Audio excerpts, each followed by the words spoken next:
Governor Ayade presents 9 vehicles to judicial officers to ease mobility.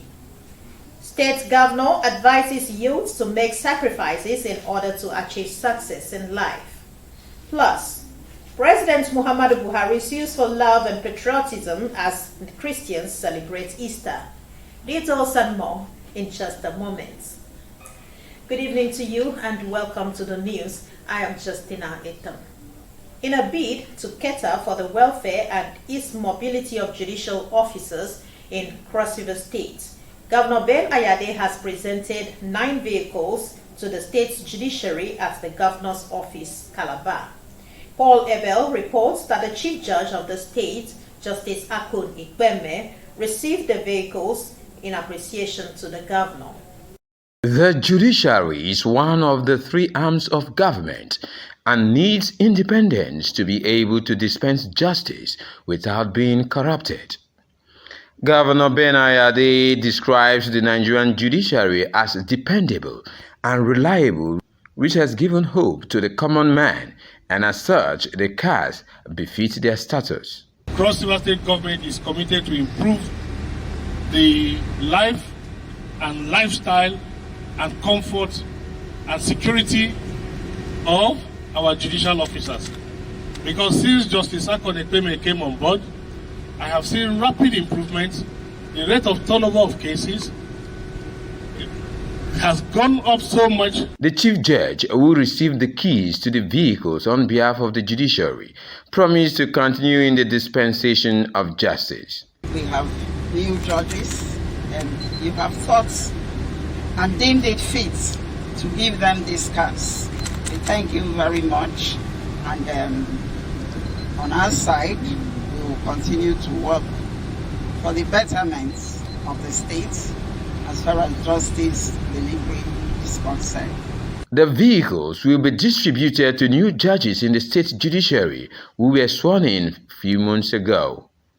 In Calabar, Paul Abel, Nta News. Meanwhile, Cross River State Governor Ben Ayade is advising the younger generation to make sacrifices if they must grow and become successful. The governor gave the advice at a reception organized in honor of the former Cross River State Commissioner for Health and the newly elected APC National Women Leader, Dr. Betta Edu. Paul Abel again reports. Dr. Betta Edu, after ascending the exalted position of APC Women Leader at its convention in Abuja a few weeks ago, it was time to return home and appreciate the constituency which gave her the privilege. Governor Ayade commended Dr. Betta for her loyalty, passion and capacity which earned her the position, and revealed that his support for her is hinged on the belief that she would not disappoint the state. He also encouraged politicians not to play politics like a do-or-die affair, but rely on God. It is only pain that begets gains. And it is only in the fullness of time, when you have manifested this patience, that God begins to unfold his own plans for you. So as you get into this national platform, bring strength, bring valor, bring the vitality, bring the cortex. That is the real essence of the Cross River people. Dr. Betta, who was full of emotions, in her remarks expressed her profound gratitude to the governor of Cross River State for placing confidence in her, even when she was nothing and had no experience. I want to express my gratitude to you from taking me from nowhere to somewhere. I want to express my gratitude to you for where I am today. The night was not concluded without traditional displays, dance, songs, and time to unwind.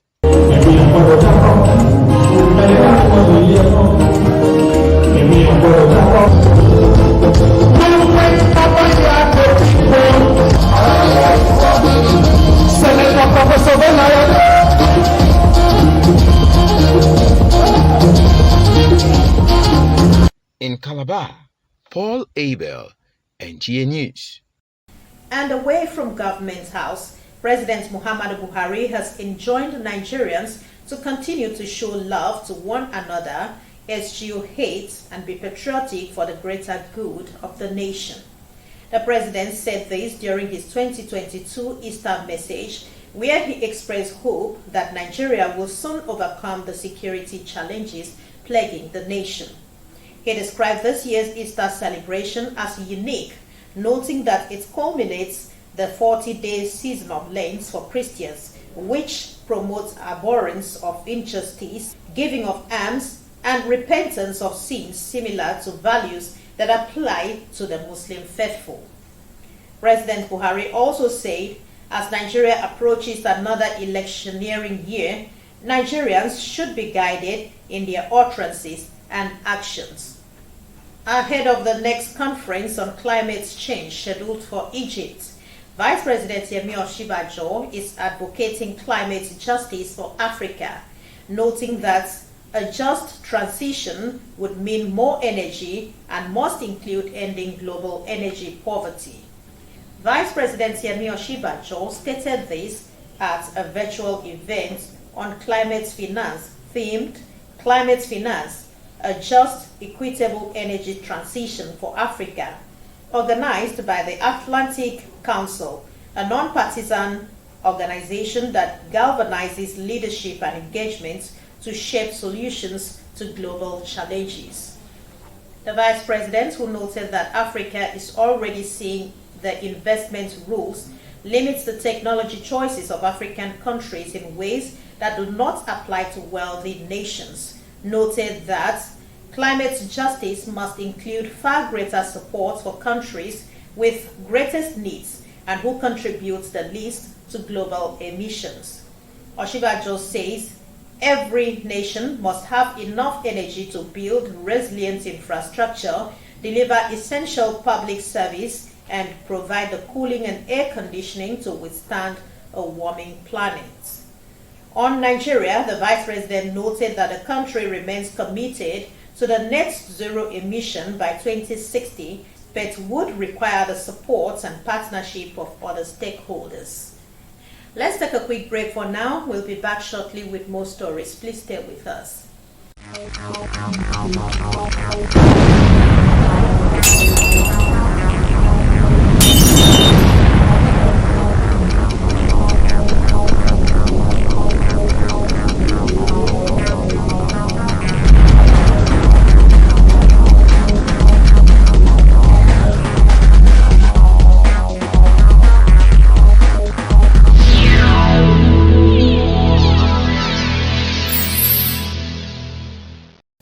Welcome back to the rest of the news.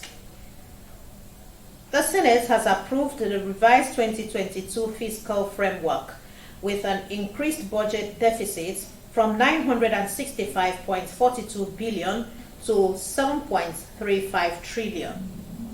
The new fiscal framework provided for estimated crude oil prices benchmark from $62 to $73 per barrel, daily crude oil production from 1.883 to 1.6 million barrels per day, an increase in the federal government independent revenue of 400 billion, additional provision of 182.4 billion to cater for the welfare of the Nigeria Police Force, and provision of 76.13 billion for domestic debt service. Meanwhile, the House of Representatives has passed a bill amending the 2022 Appropriations Act, approving 4 trillion naira subsidy on premium motor spirits. The approval is sequel to a federal government request submitted to the House last week seeking adjustment to the 2022 fiscal framework. The amendment of the 2022 Appropriation Act enables adjustments to the schedule, which previously had 442 billion naira as subsidy for premium motor spirits. The adjustments made an additional provision of 3.5 trillion naira, bringing the amount to 4 trillion naira. And now talking security, a crucial meeting of the National Security Council is to be convened next week with a view to taking far-reaching and decisive measures against the resurgence of violent crimes in parts of the country towards achieving lasting peace, stability, and public order. President Muhammadu Buhari is summoning the meeting following suggestions received from the Council of States, which met to discuss critical national issues.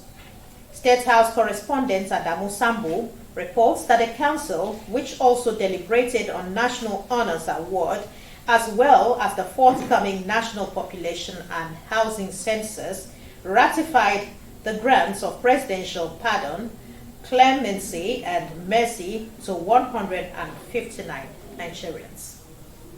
The Nigerian Navy Forward Operating Base, Ibakambu local government area for Akwa Ibom State, has impounded a total of 300 bags of 50 kg suspected foreign parboiled rice within a week. Kelvin Samuel reports that the bags of rice have been handed over to the Joint Border Patrol team for further action.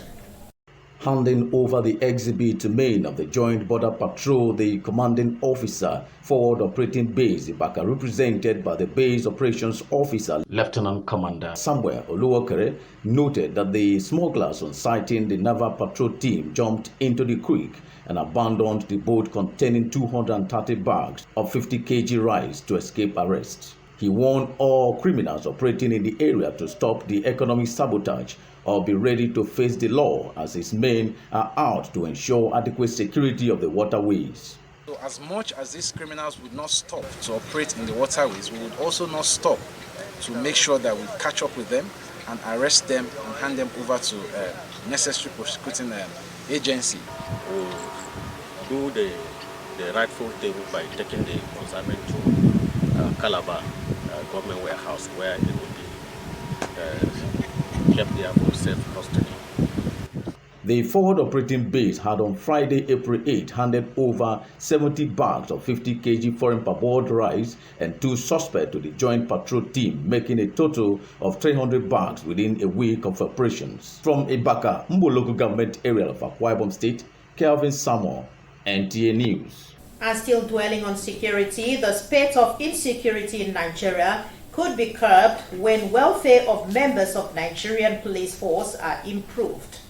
A professor of history, Obafemi Awolowo University, Ile-Ife, Olukemi Rotimi, made the observation while delivering the 360 inaugural lecture of the university. NTA correspondent Musi Olomide completes the story.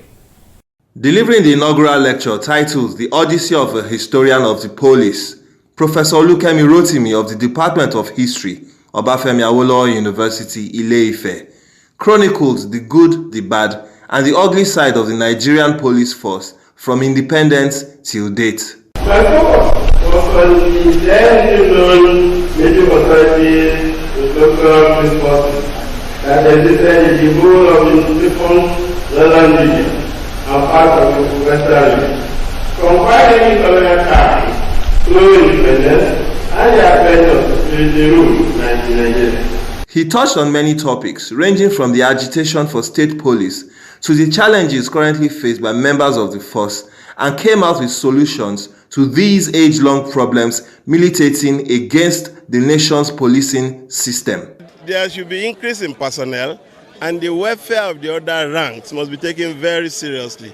Too much concentration is in the welfare of the top officers. The policing that touches lives is done by the lower ranks, from recruit constable to inspectors. And these are the people whose monies are underpaid and then delayed. Some attendees comment about Professor Olukemi Rotimi's inaugural lecture. This kind of lecture is very germane. Principles are meant to improve societies towards a higher humanity. So if that is the purpose of the state police, let's go ahead. The inaugural lecture is the 360 series of the Obafemi Awolowo University. From Obafemi Awolowo University, Muyi Olumide, NTA News. It's time now for another break. We'll be back shortly. Please stay with us.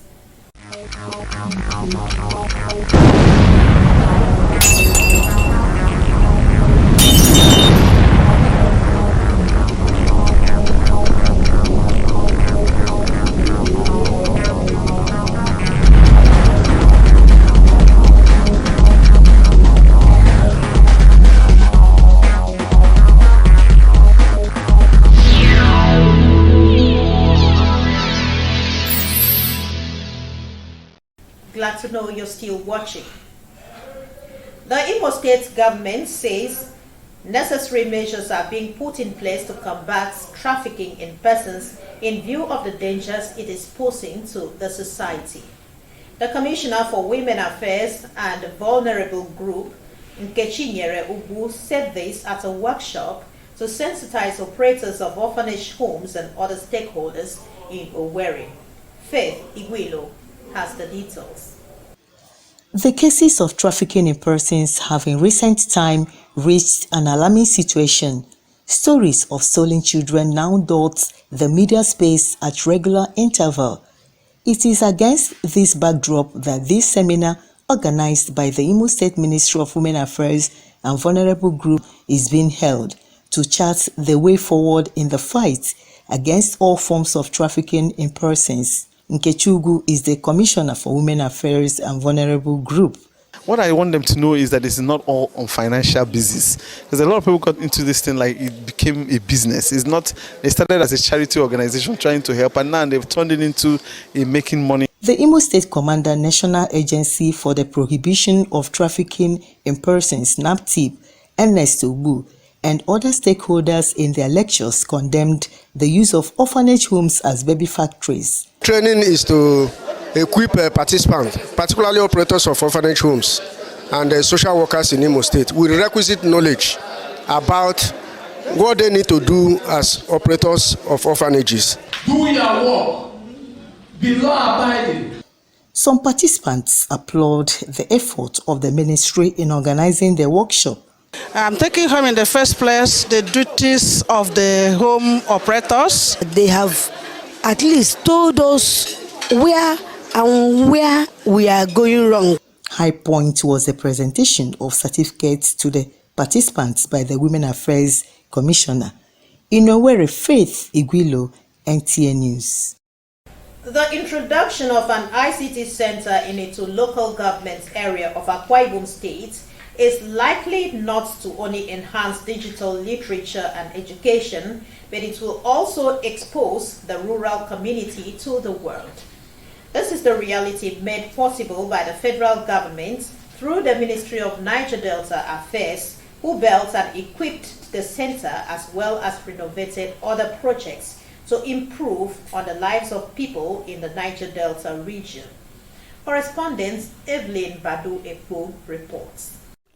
The newly constructed ICT Center, renovated primary health centers in Odioron, Okobo, and Oron, health posts at the Midem Ishet, Ona local government area, and a block of 6 classroom blocks in Ikodesia village, Okuiboku, Itu local government area, are in pursuance of the Ministry of Niger Delta Affairs palliative approach under the Quick Win Intervention Project. Others include the newly constructed maternity ward at Inwa, Ikodeyet village, Ebuna local government area, and a health center at Mbaguyo, Esedeket local government area. In our wisdom, we saw the need to prioritize healthcare in your ministry's developmental strides. We say thank you, sir. Since the establishment of this school in 1971, I appreciate you for making yourself available to be used to bring the long-time dream to fruition. We know what we were passing through here, using a facility that was that dilapidated, but you came to our rescue. Handing over the project, the Minister of Niger Delta Affairs, Senator Godswill Akpabio, represented by the State Coordinator, Ndukwe Anyauri, says the projects are part of gains and achievements of the change agenda under the leadership of President Muhammadu Buhari and the commitment of the administration to ensure accessible healthcare and qualitative education for people in the region. It is the desire of the government that the gesture to improve the quality of life of the people is reciprocated by your support, as this government is poised to do more for the people. That the community, in concert with the local government and state governments, to maintain and keep it well, and also improve it as it may require in future. The projects are expected to address inequalities in the Niger Delta region. In Uyo, Evelyn Badu Ekpo, NTA News. And with that report, we've come to the end of the news, but now a reminder of the top stories. Governor Ben Ayade has presented 9 vehicles to judicial officers to ease mobility. The state governor has advised the younger generation to make sacrifices in order to achieve success in life. You also heard in the news that President Muhammadu Buhari has sued for love and patriotism as Christians celebrate Easter. And that's all on the news. Thank you so much for watching. Have a wonderful time.